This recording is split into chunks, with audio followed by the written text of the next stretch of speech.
예, 시민과 함께하는 구리시의 의장 권봉수입니다. 반갑습니다. 방금 우리 윤계훈 주무관께서 말씀해 주신 것처럼 오늘은 어제 주례보고에 설명 들었던 내용들 설명을 좀 드리고요. 또 의회에서 의원 발의로 이번 4월 임시회 때 처리해야 될 좀 건들에 대한 설명 잠깐 드리고 추가적으로 최근에 보도가 되었던 그 겸직 신고 관련 보도, 그다음에 지난번에 우리 박현비 기자께서 물어보셨던 우리 특이 중개 관련 등등의 내용을 좀 설명드리도록 하겠습니다. 먼저 어제 주례 회의에서는 나누어드린 그 보도 자료에 있던 것처럼 총 11건의 내용을 집행부로부터 보고받았습니다. 순서대로 쭉 설명을 좀 해드리도록 하겠습니다. 일단 감사담당관실에서 구리시 공직자윤리위원회 구성과 운영에 관한 그 조례 일부 개정 조례안이 설명되었습니다. 이건 4월 임시회 때 상정해서 처리하려고 하는데 핵심 내용은 그 상위 법에 그 공직자윤리위원회 법에 그 위원회 자격을 기존에 법관이라고 표현됐던 것들이 검사, 판사, 검사, 변호사로 이렇게 변경되도록 상위법에서 그렇게 변경에 담아내는 내용입니다. 다만 이제 그 통상적으로 법관이라고 하면 사전적 의미로는 우리가 그 판사를 의미하는데 그 동안에는 그 법관이라는 표현을 놓고 그냥 우리 현장에서는 변호사도 공직윤리위원회, 공직자윤리위원으로 이렇게 보통 위촉을 하는 경우가 있어서 그런 불일치함을 개선하기 위해서 아마 상위법도 그 구체적으로 법관이라는 표현을 판사, 검사, 변호사로 세부에서 명기되고 그걸 조례받는 내용입니다.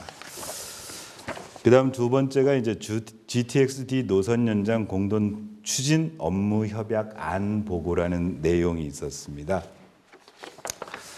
이 내용은 뭐냐면 그 지금 현재 이제 당초에 윤석열 정부에서 그 윤석열 대통령의 공약으로 그 GTX 2 노선이라는 거를 새로 신설해서 한강 스마트시티가 개발되면 그쪽으로 연계하겠다는 게 이제 공약사항으로 반영된 바가 있었고, 기존의 GTX 관련 그 계획들이 잡혀 있는 것들이 있는데 지금 막 이게 조금 혼재된 상태입니다. 검토 단계에 있는 안들과 또 공약 사업으로 받아진 안들. 근데 이게 지금 아직 뭐 대광이나 이런 데서 구체적으로 진행이 안 되고 있는 상황인데, 이제 이 부분에서 가장 현실감 있게 우리 그 구리시에서는 이제 집행부에서는 GTX-D 연장선 쪽으로 우리 힘을 합해서 좀 집중적으로 하자라는 얘기가 진행되는 상황입니다.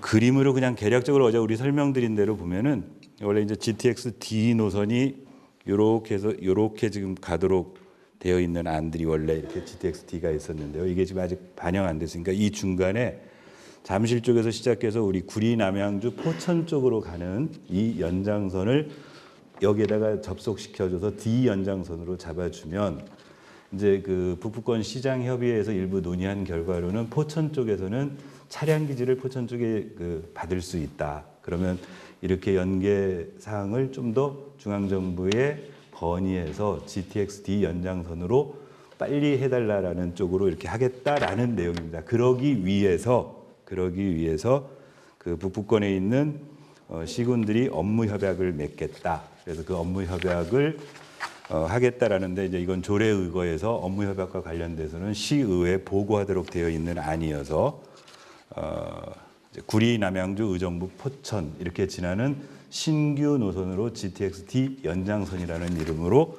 업무 추진을 하겠다는 내용으로 보고를 어제 받았습니다. 추가적으로 4월 임시회 때 보고를 본회의에서 다시 보고하시고 5월 중에 협약을 맺는 것으로 일정을 좀 잡아달라는 말씀을 드렸습니다. 다음 세 번째 그 역시 균형개발과에서 수택동 재개발 사업 정비계획 수립 및 정비구역 지정안에 대한 사전 설명이라는 제목으로 우리 보고를 받았는데요. 이건 뭐냐면은 소위 우리 수택동 재개발, 수택 2동 일대에 있는 재개발 지역 말씀드리는 겁니다.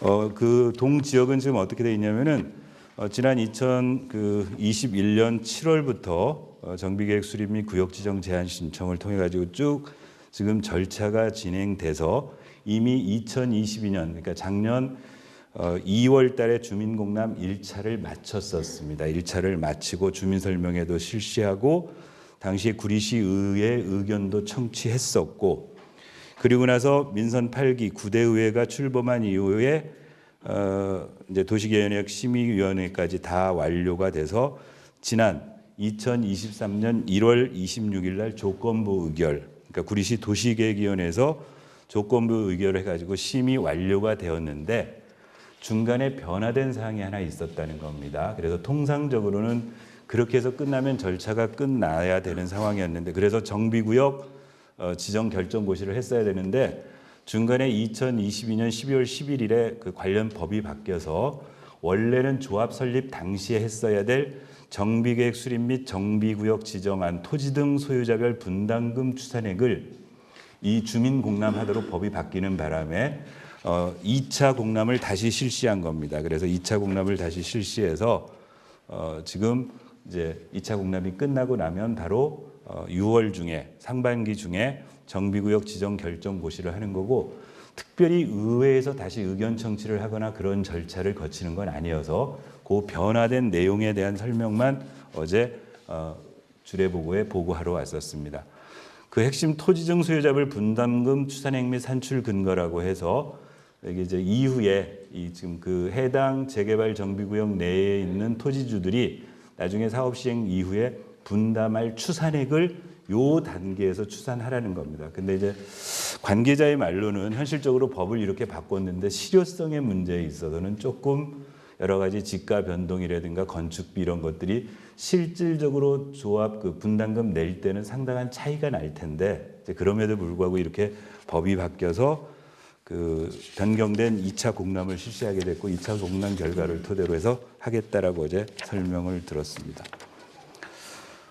어제 설명드린 와중에 이런 부분에 대한 질의가 있었습니다. 지금 그 1차 공람 당시 해당 지역에 그 쌍용 아파트가 있습니다. 쌍용 아파트 단지가 그 재척되어져서 지금 그 구역 설정이 되어져 있는데 그 쌍용 아파트 주민들 중에 많은 분들이 이제 그 해당 정비구역에 포함되기를 원하고 있다. 그런데 이렇게 계획이 됐을 때 어떻게 그러면 포함 여부가 가능하냐 그랬더니 현행 법률상으로 전체 면적의 10% 범위 내에서는 중간에 이게 계획 변경이 가능해서 그런 부분들은 주민 의견 수렴해서 얼마든지 수정할 수 있다는 담당 관계자의 설명을 들었습니다.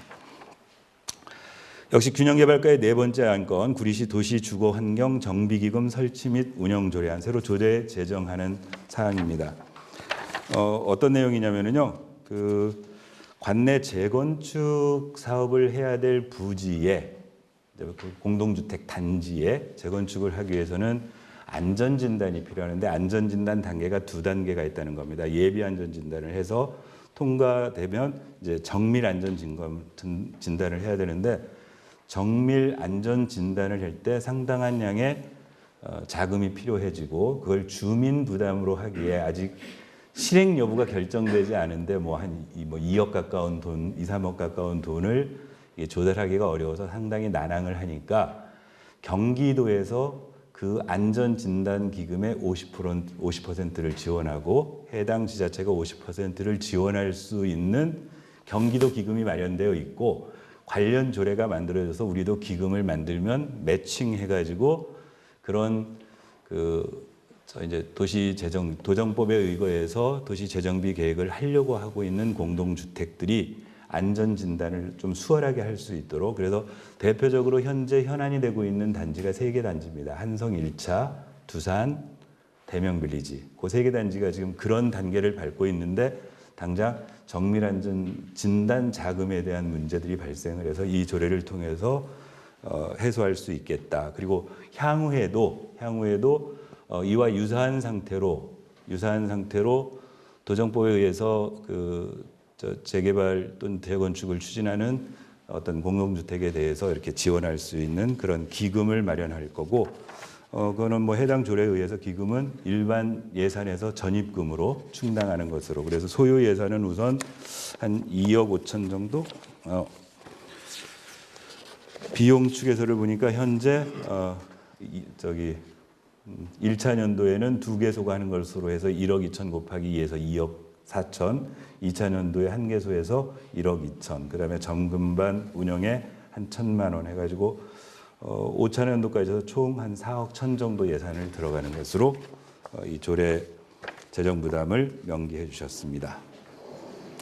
다음 거기 어제 설명 자료 5번 항입니다. 5번 항 여성가족과에서 구리시 공유재산 경기도의회 지역상담소 대부 동의안이 들어왔습니다.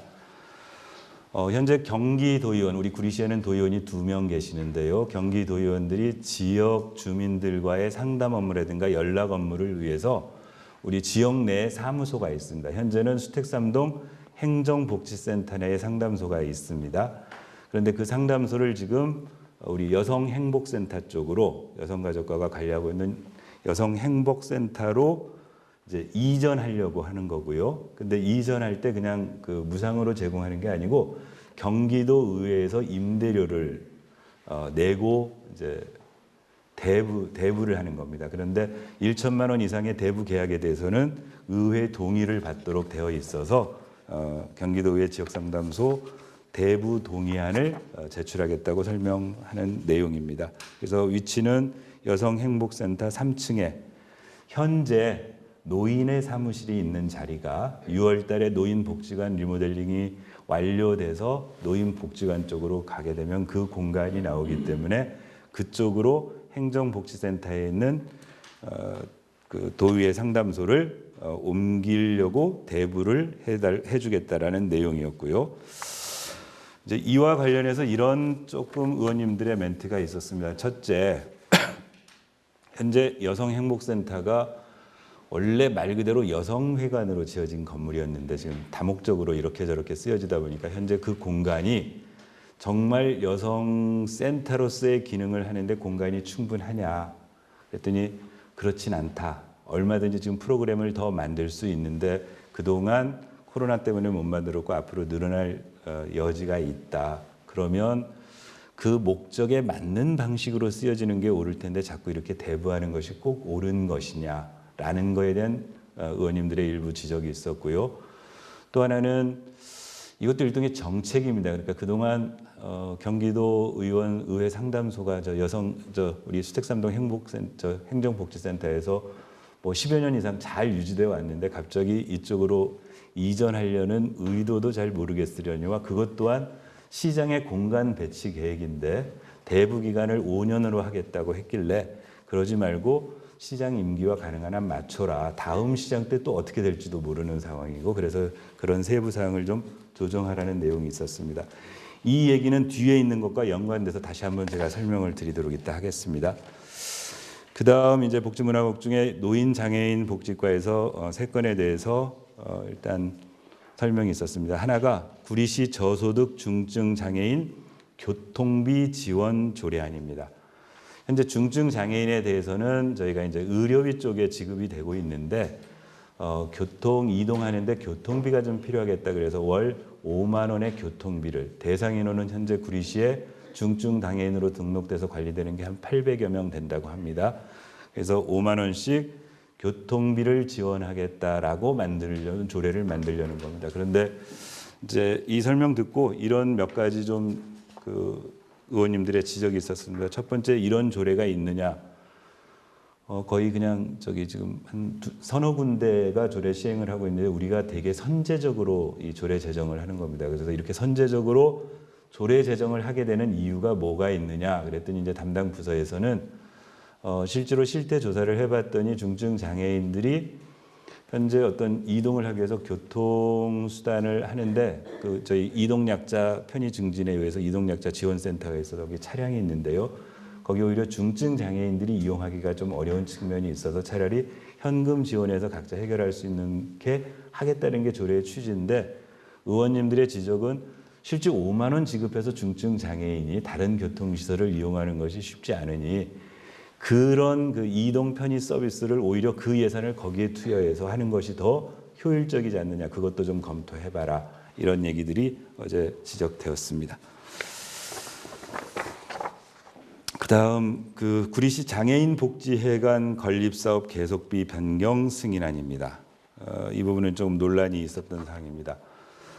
구리시 장애인 복지관 건립 사업은 이제 그 전임 시장 시절에 이 사업이 뭐 확정되어져 가지고 지금 진행을 하고 있는데, 이제 문제는 그 현재 이 계속비가 원래 계획된 기간보다 늘어나게 된 이유가 뭐냐면, 예산 확보나 이런 것들은 좀 다 뭐 시비에서 해놓고 있는데 부지의 문제입니다. 부지가 어디냐면은 저기 우리 저 수택고등학교 앞에 아이타워 거기 하고 있는 아파트형 공장 부지 옆에 뒤쪽에 보시면은 택시 차고지가 있습니다. 그 택시 차고지하고 시내 모 교회가 가지고 있던 교육관 부지를 매입해서 그 부지에 장애인 복지회관을 건립해야 되는데, 현재 그 부지는 일단 그 시가 매입하는 걸로 해서, 그러니까 우리 뭐 계약금 다 주고 중도금 주고 이제 잔금만 치르면 될 정도의 단계까지 토지 문제는 일단 매입 단계는 됐는데, 문제는 거기에 있는 택시 차고지가 당초에 어떤 계획에 의해서 이 계획이 수립되어졌냐면은 그 차고지를 다른 곳으로 이전하고 그 차고지 부지에 이 장애인 복지회관을 건립하겠다고 되어 있는데, 그 차고지 계획이 지금 정상적으로 진행되고 있지를 않습니다. 그러면 지금 현재 그걸 전제로 단지 사업비 명목으로 그 계속비 승인을 2년 연장해 본들 또 연장이 될 텐데 근원적인 치유가 되겠느냐. 그래서 일단 그 차고지 건립 사업에 대한 보고를 다음 주 주례 회의 때 해당 교통행정과로부터 일단 들어서 차고지 계획과 노인복지회관 건립 사업이 잘 링크돼서 시간 계획이 제대로 맞춰져야 될 것 같아서, 일단 다음 주에 연석해서 다시 그 교통행정과로부터 그 차고지 이전 계획과 관련돼서는 설명을 다시 듣기로 했습니다. 그다음에 8번에 있는 노인 시립 전문 요양원 증축 사업 계속비 변경 승인안은요, 현재 지금 시립 산호동에서 갈매동으로 넘어가는 길에 있는 현재 있는 시립 노인 요양원이 있습니다. 거기를 증축해서 지금 사업을 벌이려고 하는데, 이 역시 계속 사업이 늦어져서 지금 1년이 더 늦어진 겁니다. 근데 어제 늦어지는 핵심 내용은 뭐였냐면은, 정리하면 그렇습니다. 당초 그 증축 사업을 하려는 부지 내에 맹지로 잡혀 있는 개인 소유지가 있었고, 거기에 사용 허가를 받고 사업을 진행하려고 했는데 다시 검토해 보니 여러 가지 특혜 소비도 있고, 그래서 그 부분을 재척하고 다시, 그러니까 면적은 줄이고, 원래 면적은 줄이고 다만 그 층고에 있어서 층수만 조금 늘려서 전체 연면적은 같게 하도록 이렇게 설계가 변경되고 사업 근원이 흔들리면서 시간이 좀 걸렸다. 그래서 1년간 계속비 사업으로 변경을 해야 되겠다라는 설명이었습니다. 이제 9번에 있는 교육지원센터 설치 관련 업무 협약법, 이건 평생학습관, 여기서부터 3건은 평생학습관인데요. 교육지원센터는 어떤 개념이냐면, 지금 현재 경기도에 4개 지역에 복합병합 교육지원청이 있습니다. 그 중에 하나가 우리 구리남양주 교육지원청이 구리남양주 지역을 이렇게 관할하고 있는데, 구리시의 요구는 구리 독자적인 구리교육지원청을 분립해달라는 거고요. 경기도 교육청 입장에서는 현 단계에서 한꺼번에 일시적으로 할 수 없으니까 그 전 단계로 교리 쪽 업무를 좀 관장할 수 있는 부분을 구리시 내 교육지원센터로 나오겠다는 겁니다. 그런데 그 공간을 역시 우리 여성행복센터 쪽에, 그래서 이제 이게 아까 상담소 문제하고 연결이 됐던 겁니다. 그래서 이제 여기 설명을 듣다 보니까 그럼 여기는 어디로 오는 거냐 그랬더니 2층에 있는 강의 공간으로 쓰고 있는 강의 공간 2개를 교육지원청에 무상 대부하는 것으로 업무 협약을 맺겠다. 그래서 아까 그 얘기가 나온 겁니다.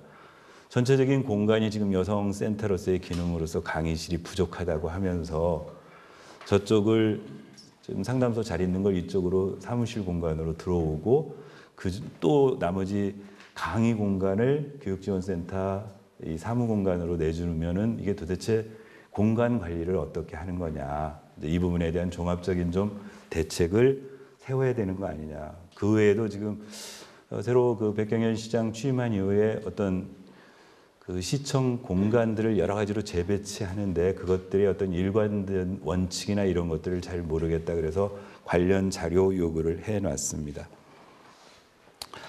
그다음에 10번째 구리시 삼육대학교 관악협력 업무협약 관악협력 보고입니다. 삼육대학교하고 어떤 시민 평생 교육을 위해서 관악협력 협약을 맺겠다. 일단 자료 요구만 했습니다. 그동안 우리 구리시가 쭉 2010년 이후로 이 관악 협력을 어느 대학교하고 어떤 방식으로 했는지 자료 제출을 요구받았습니다. 그러니까 이게 어떤 장기적인 관점 없이 그때그때 이 역시도 또한 시장이 바뀔 때마다 그냥 또는 어떤 뭐 정책 결정자가 바뀔 때마다 연고 있는 곳과 그때그때 즉흥적으로 3년 단위 또는 5년 단위로 업무 협약 맺어버리고 이제 그리고 나서 그 이후에 관리가 잘 안 되는 부분을 조금 살펴보려고 일단 그동안 구리시하고 맺었던 관악 협력 그 내역 또는 성과 이런 것들에 대한 자료를 요구해낸 상태입니다. 마지막으로 구리시 전문학교 장애인 평생학습도시 운영 협약 보고 이거는 2023년에 교육부에서 국립특수교육원 공모사업에 선정이 되어져서 거기서 나오는 일부 자금을 가지고 그 장애인들의 사회 통합과 삶의 질을 높이기 위해서 그러니까 여기 전문학교라는 표현이 두 군데하고 한다는 겁니다. 하나가 한국체육대학교하고 또 하나는 서울 세롬학교라는 그 장애인 교육기관하고 업무 협약을 맺어서 우리 시에 있는 장애인들의 평생 학습을 돕겠다라는 협약을 맺겠다라는 내용입니다. 뭐 이런 지적만 조금 했습니다. 거기 9번, 10번, 11번이 같은 평생 학습과에서 앞에 위에 두 개는 교육팀, 아래 하나는 평생 학습팀에서 나온 안건인데 같은 과에서 나온 어떤 이런 업무 협약 비슷한 내용의 안건조차 제명 통일이 안 돼서 이 보는데 여러 가지 지장이 있다. 이것도 좀 수정해 달라. 그런 정도였고 내용은 충실하게 하면 될 것이다. 이렇게 됐고요. 이상 11건에 대한 집행부로부터의 설명을 들었고요. 그다음에 이제 의원 발의해야 될 안건들이 4월 달에 4건 정도가 있어서 어제 이 부분에 대한 의원님들끼리의 서로 설명 시간을 가졌습니다. 하나는 구리시 문화예술진흥조례안 재정조례안인데 이경희 의원님께서 준비를 해주셨습니다. 우리 문화예술진흥을. 그런데 이 조례안은 제가 지난 그 브리핑 시간에 설명드렸던 것처럼 앞으로 구리시의회에서 의원님들이 조례 제정을 할 때는 보다 이렇게 다양하게 의원님들 상호간의 이해라든가 주민들에게 그 전문적인 그런 조례의 뜻을 전달하기 위해서 공청회든 토론회든 간담회든 등등의 어떤 절차를 거치자. 그래서 그 과정을 한번 거쳐서 조금 그 절차를 진행하자고 해서 4월 달에는 일단은 상정을 안 하는 걸로 준비를 하시는 걸로 했고요. 김한슬 의원이 구리시 각종위원회 설치 및 운영조례 일부 개정 조례안을 개정하는 개정조례안을 내시겠다고 했습니다. 핵심 내용은 뭐냐면 지금 현재 그 각종 위원회 설치 및 운영 조례가 있고 각 위원회들이 별도의 조례가 있는데 이게 말하자면 일반법이고 개별 조례가 특별 조례라면 법이라면 어떤 위원회 자격이라든가 이런 것들이 막 이제 조례마다 이렇게 중구난방인 게 있어서 일반 조례 개략적인 가이드라인을 제대로 정해놓고 그다음에 각각의 개별 조례의 특수한 상황을 반영하는 방식으로 조례를 정비하자는 내용이었습니다. 이제 3번과 4번 이제 두 개 그다음에 이제 그렇게 해서 그건 김한슬 의원님이 제안을 하실 거고요. 그다음에 이제 의회 필요에 의해서 의회 사무과에서 의장인 제가 이제 좀 부탁을 드려서 의회 사무과에서 그다음에 전문위원실에서 준비해 준 게 구리시 업무 제휴와 협약에 관한 조례 일부 개정 조례안하고 구리시의회 회의 규칙 일부 개정 조례안을 좀 규칙안을 내야 될 상황이 생겼습니다. 내용은 뭐냐면 말입니다. 지금 좀 전에 설명드렸던 어제 설명드린 협약 보고가 어떤 조례 근거에서 이 지금 집행부에서 의회 설명을 하냐면은 구리시 업무 제휴와 협약에 관한 조례 일부 개정 조례안에 의거해서 설명을 하고 있습니다. 그런데 이때 약간의 좀 서로 뭐랄까 논란이랄까 조금 다툼이 있을 수 있는 게 현행 조례 이런 내용 때문에 그렇습니다. 현행 조례 적용 범위에 보면은 구리시 업무 제휴와 협약에 관한 조례 3조 적용 범위에 보면 업무 제휴나 협약에 관하여 다음 각호를 제외하고는 이 조례가 정하는 바에 따른다 하고 1호 법령과 다른 조례에 특별한 규정이 있는 경우 2호 공동연구, 학술 교류 등 제휴 기간과 상호 의무 부담이나 권리의 포기가 포함되지 아니한 경우 3번 지방자치단체를 당사자로 하는 계약에 관한 법률에 따라 계약을 체결한 경우 이렇게 되어 있는데 두 번째 2호에 대한 조금 의견이 집행부하고 의회가 의견이 다를 경우가 많습니다. 예를 들면 조금 전에 그냥 이거 삼육대학교하고 업무 협약 맺는 거니까 비용 부담이 안 생겨요. 그러니까 보고 안 해도 되지 않겠습니까? 라고 할 수 있는 경우가 생기는데 의회 입장에서 보면 지금은 단순한 업무 협약이기 때문에 그러니까 현재로는 부담이 안 생기지만 나중에 이 협약을 근거로 해서 다른 사업을 통해서 비용 부담이 생기는 거니까 이거는 의회에 보고해야 된다. 그런 다툼이 조금 있었습니다. 그래서 차제 이 부분을 삭제해야 되겠다라고 의회에서는 조례 개정안을 준비했었고 그래서 준비를 하다 보니까 이걸 이 조례만 삭제를 해가지고는 안 되고 회의 규칙에 일부 좀 담아야 될 필요가 있었습니다. 왜 그랬냐면 이 구리시 업무 제휴와 협약에 관한 조례 2조에 보면 2조 3호에 보고란 본회의, 위원회의, 주례회의 등을 통한 보고를 통한다 이렇게 돼 있는데 우리 회의 규칙 어디에 봐도 주례회의라는 표현이 없습니다. 그러니까 주례회의에 대한 규정이 없는 상태 그냥 관행적으로 매주 하는 회의를 주례회의다 해서 조례에다 담아놨어요. 그래서 이것도 바로잡아야 되겠다. 그래서 회의 규칙에 구리시의회 회의 규칙에 아예 6절에 50조 2를 신설해서 거기에 보고의 범위 해가지고 이렇게 정해놨습니다. 보고란 본회의, 위원회의, 주례보고에서 보고하는 것을 말한다. 그럼 이제 주례보고가 여기에 들어오는 용어가 됩니다. 주례보고는 주 1회 하는 것을 원칙으로 한다. 다만 부득이한 사유가 있는 경우에는 하지 않을 수 없다. 2항 시민의 알 권리를 위하여 주례보고 안건 중 본회의의 보고가 필요할 경우 의장은 본회의에 보고할 수 있도록 한다. 주례보고에서 보고했지만 본회의에 다시 보고하라고 의장이 명할 수 있다. 이렇게 돼 있고요. 법령 등의 특별한 규정이 없는 한 사전에 보고하여야 한다. 이렇게 하면 일단 집행부하고 의회 간에 이걸 보고해야 되느냐 안 해야 되느냐 하는 논란도 없어지고 또 하나는 그동안 어떤 근거가 없었던 주례회의라는 표현 대신에 주례보고라는 표현으로 바꾸면 이제 모든 게 깔끔해지겠다. 그렇게 해서 개정을 할 생각입니다. 그래서 요건 4월 달에 2개는 우리 김용현 의원님하고 김용태 의원님이 각각 의원 발의로 내셔서 하기로 오늘 결정을 했습니다. 이상이 이제 어제 주례회의에 대한 설명이고요. 아까 제가 말씀드린 대로 이건 차라리 설명을 드리는 게 나을 것 같아서 지지난주에 우리 한국 NGO 신문하고 우리 경기일보에서 우리 지방의원들 겸직과 관련된 보도가 2건이 난 게 있습니다. 이게 주로 이제 그 경실련에서 이번에 그 겸직 현황 그 분석을 해서 보도 자료도 배포한 건을 가지고 쓴 기사셨는데요. 처음에 이 기사를 접하면 이제 여기에 왜 제가 관심을 가지게 됐냐면은 우리 구리시가 비공개를 했다 이제 이렇게 보도가 처음에 나왔어요. 그래서 나 비공개하지 않았는데 이제 그래서 쭉 상황을 살펴보니 어떤 상황이었냐면요 이런 겁니다. 이게 이제 행안부 그 선거의회 자치법규과에서 나온 지방의회 의정활동 정보공개 가이드라인이라는 겁니다. 이제 여기에 근거해서 작년 저희 9대의회가 출범하면서 우리 8명의 시의원님들은 전부 겸직신고서를 제출했습니다. 겸직신고서에는 쭉 뭐 여러 가지 인적사항 내용이 있고 뭐가 있냐면은 겸직기관, 그다음에 그 겸직신고일, 겸직주기, 그리고 겸직신고서 안에는 뭐가 있냐면은 그게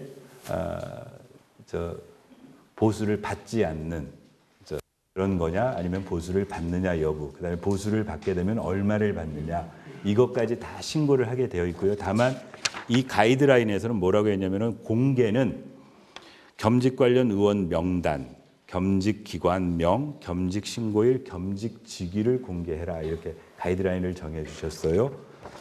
여기에 맞춰서 구리시 의회에서는 8명 그 시의원님들의 겸직 신고 내역을 홈페이지에 이렇게 공개를 해놨었습니다. 그래서 이제 저는 공개를 했다고 의장으로서 생각을 하고 있었는데, 이제 보도에 비공개라고 나왔길래 사실관계를 확인해 보니까 이렇게 된 상황이었어요.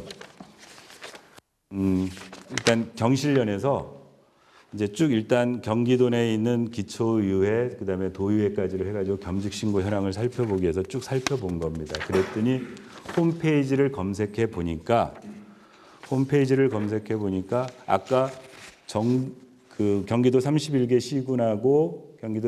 시군하고 그다음에 경기도까지 포함하면 총 32개 지방자치단체 중에 일단 그 가이드라인을 지켜서 공개한 게 21군데, 그다음에 이 가이드라인보다 높여가지고 아예 보수에까지 공개한 데가 4군데, 그다음에 공개하라고 했는데 아직 공개조차 안 한 데가 7군데. 이게 이제 이렇게 지금 홈페이지를 검색해봤더니 이렇게 나왔던 거고, 그리고 나서 추가적으로 경실련에서 각 그 32개 단체에다가 이제 정보 공개 청구를 한 겁니다. 정보 공개 청구를 했는데, 그때 정보 공개 청구를 할 때 홈페이지에 공개 안 하는 데까지 포함해가지고 29개는 보수에까지를 포함해가지고 정보 공개를 해주신 거고, 경기도하고 강명시하고 구리시는 그때도 보수액은 미공개로 했다. 이제 요 내용이었습니다.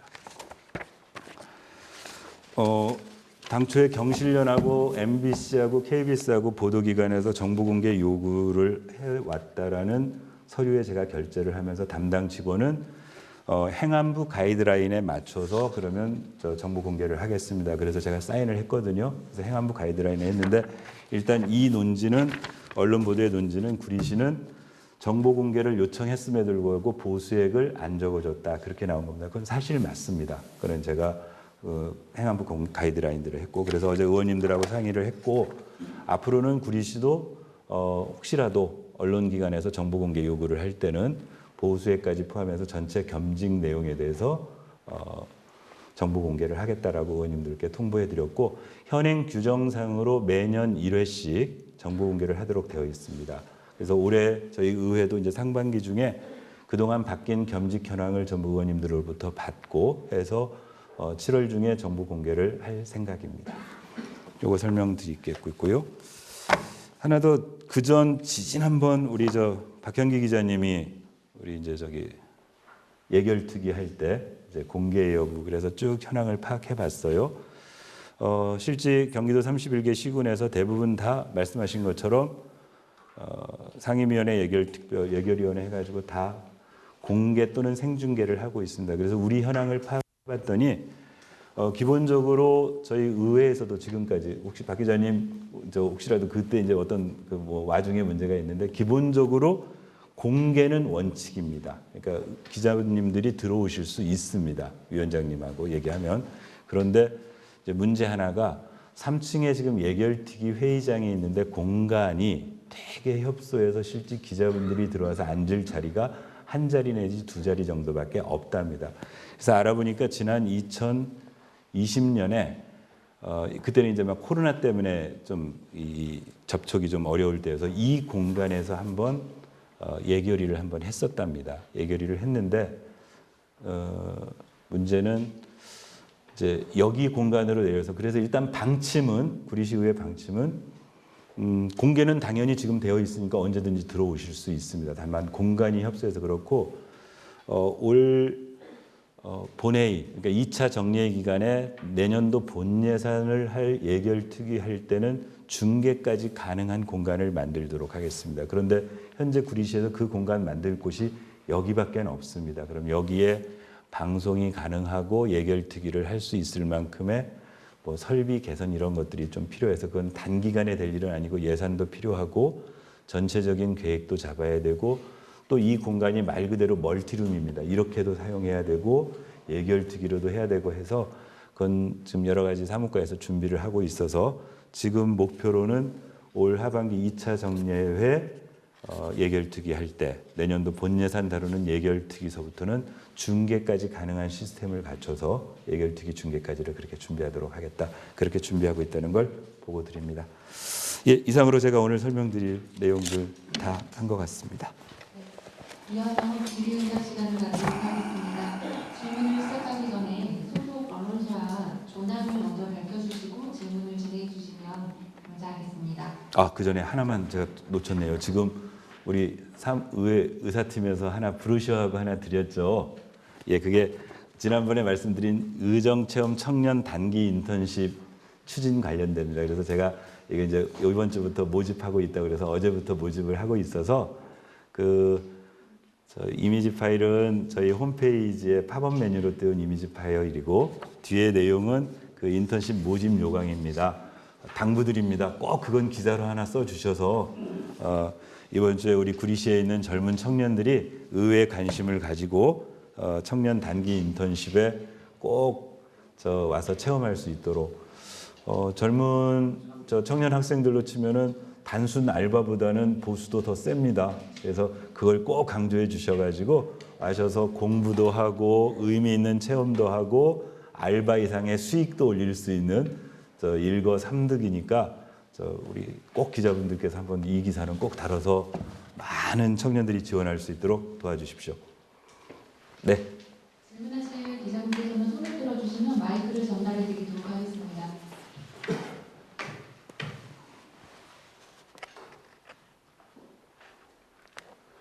오늘은 제가 정말 설명을 잘한 모양입니다. 질문. 우리 박형기 기자님. 네, 경기 동시로 박형기입니다. 네. 최근에 우리 시에서 우리 시 정비사업 조합을 대상으로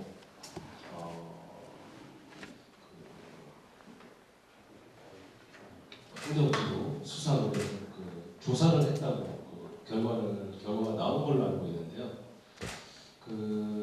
재벌적인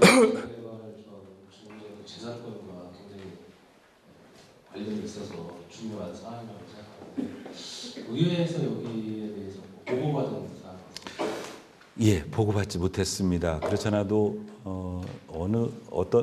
저도 이제 신문스크랩의 매체 실린 기사를 봤습니다. 아마 우리 수택 2구역 우리 수택 2구역 이제 조합과 관련해서 지금 뭐 조합 내 무슨 뭐 비리 문제들이 있고 또 조합장과 또 이 반대 뭐가 문제가 있어서 해당 점검을 통해서 고발했다는 걸 저도 기사로 접해서 근데 사전에 해당 부서로부터 어떤 보고 받은 바가 없습니다. 뭐 조사를 왜 하게 됐는지 한 결과가 어떤지 그렇잖아도 그래서 다음 주 주례 모임이든 한번 그거는 그 해당 부서의 내용을 좀 보고하도록 요구할 생각입니다.